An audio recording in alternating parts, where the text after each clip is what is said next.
Traffic policemen కానీ లేదంటే school teachers కానీ వాళ్ళలో ఎక్కువగా చూస్తుంటాం because they have the most writing part or like traffic policemen example గా తీసుకోవాల్సి వస్తే వాళ్ళు ఎప్పుడు ఇట్లా అట్లా పొజిషన్స్ లో ఉంటారు కాబట్టి.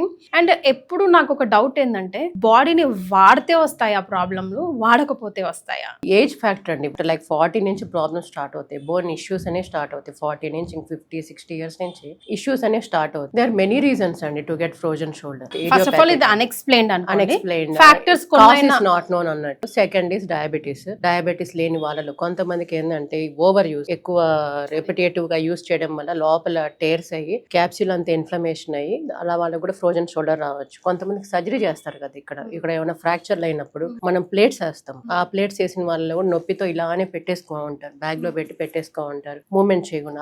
అలా కూడా ఫ్రోజన్ షోల్డర్ రావచ్చు అనమాట. సో అది పోస్ట్ ట్రామాటిక్, అంటే కింద పడిపోతారు అనమాట. కొంతమంది రోడ్ ట్రాఫిక్ యాక్సిడెంట్స్ లో బోనే ఫ్రాక్చర్ అవ్వాల్సిన అవసరం లేదు. దీని చుట్టూ ఉన్న రొటేటర్ కఫ్ అని ఒక 4 టెండాన్లు ఉంటాయి. అవి కొన్నిసార్లు ఇన్ఫ్లమేషన్ అయినా కానీ స్టిఫ్నెస్ వచ్చేసి కూడా ఫ్రోజన్ షోల్డర్ రావచ్చు. సో దర్ మెనీ కాసెస్ అనమాట.